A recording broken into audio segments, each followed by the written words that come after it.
Bienvenue dans cette nouvelle explication. Aujourd'hui, on plonge direct dans l'un des récits les plus fascinants des textes anciens, l'histoire du prophète Younous, qu'on connaît aussi historiquement sous le nom de Jonas. C'est l'histoire incroyable d'une mission divine qui, en apparence, déraille complètement. Un récit vraiment magistral avec des rebondissements dramatiques, des décisions prises sur le coup de l'émotion et un symbolisme d'une profondeur juste dingue.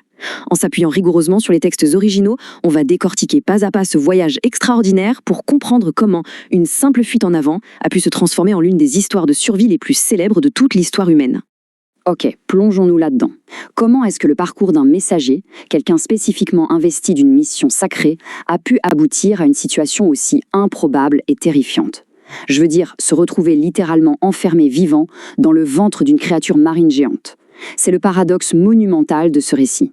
D'un côté, on a un cadre purement terrestre, une ville grouillante de monde, et de l'autre, une résolution qui se joue dans les profondeurs les plus obscures de l'océan.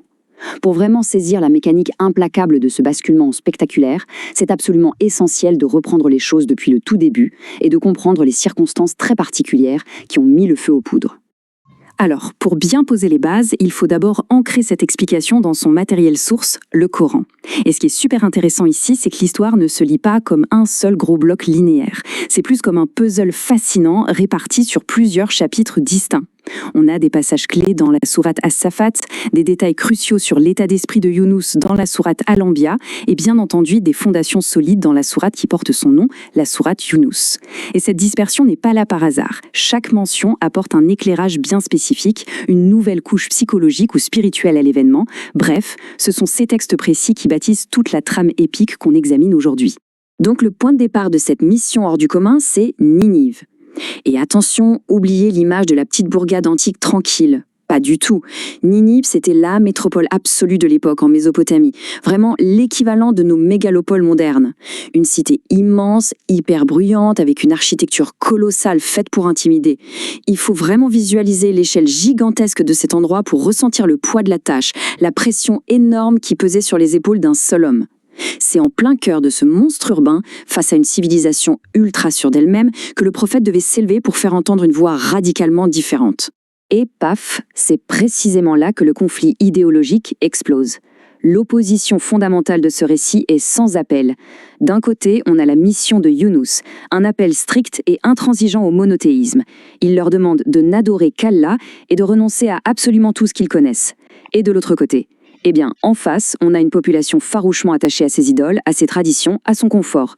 Zéro compromis possible. C'est la collision frontale par excellence entre deux visions du monde qui sont totalement incompatibles. Cet immense écart entre l'urgence spirituelle du message et l'arrogance d'un peuple qui refuse de prêter l'oreille, c'est une véritable poudrière qui ne demande qu'à exploser. Face à un tel défi, la seule arme, c'est la résilience. Et les textes précisent bien que Younous a fait preuve d'une persistance remarquable. Pendant une très longue période, jour après jour, il a continuellement appelé les habitants de Ninive à changer de voie.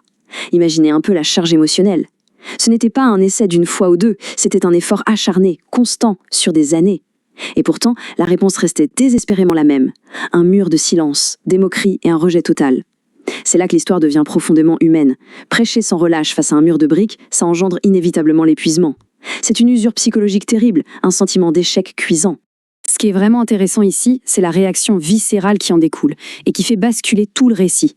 La tristesse, la frustration, tout ça finit par l'emporter. Younous, intimement persuadé que le peuple est perdu et qu'un châtiment divin va raser la ville d'une minute à l'autre, prend une décision drastique dictée par la pure émotion. Il tourne les talons et quitte la ville. Mais le détail fondamental, la clé de tout ce mystère, c'est qu'il part de sa propre initiative, avant même d'avoir reçu l'ordre divin de le faire. C'est le point de bascule, c'est l'instant où l'homme, submergé par le désespoir, sort du cadre strict de sa mission. Et cette fuite précipitée va être le déclencheur direct d'une série d'événements spectaculaires. À partir de là, la narration s'accélère brutalement. Dans sa hâte de fuir Ninive, Younous choisit la mer et saute sur un bateau. Mais l'illusion de l'évasion est de très courte durée. Une tempête d'une violence inouïe éclate. On parle de vagues titanesques qui menacent de briser complètement le navire. La terreur s'empare de tout le monde à bord. Dans un acte de pur désespoir face à une nature déchaînée, l'équipage cherche un coupable. Pour eux, c'est clair, c'est une malédiction, il faut sacrifier le responsable. Alors, ils tirent au sort. Et là, le hasard, ou plutôt un destin implacable et millimétré, frappe. Le sort désigne inexorablement Younous, l'homme en fuite. Donc, Le point crucial, c'est cette sentence immédiate et irrévocable. Pas l'ombre d'une hésitation de la part de l'équipage terrorisé. Younous est physiquement soulevé et jeté par-dessus bord, sacrifié aux vagues d'une mer en pleine furie. C'est un moment d'une puissance dramatique inouïe. C'est comme si le temps se figeait. L'homme qui fuyait une ville se retrouve propulsé dans le vide, seul face à un océan noir, glacé, écrasant. L'isolement total. Au moment où il percute l'eau et plonge vers les abysses, la fin apparaît mathématiquement inévitable. Et ça illustre brillamment l'intervention miraculeuse qui fait toute la renommée de ce récit. Juste au moment où la noyade est absolument certaine, l'impensable se produit. Une créature titanesque, un immense poisson surgit des ténèbres et engloutit Younous. Mais la source révèle ici le paradoxe le plus saisissant de l'histoire.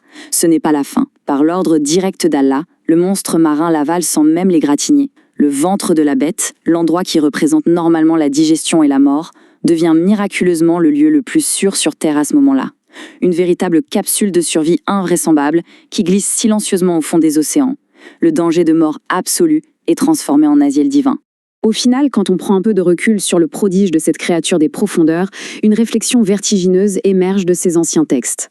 Ce récit n'est pas juste une super aventure maritime, c'est un miroir braqué sur la condition humaine. Ça nous parle de nos propres limites face à la persévérance, du poids de ce qu'on perçoit comme un échec, et surtout des conséquences imprévisibles de l'impatience. Vouloir échapper précipitamment à une situation complexe peut parfois nous engloutir dans des ténèbres encore plus denses, jusqu'à ce qu'un lâcher-prise total permette de retrouver la lumière. Alors,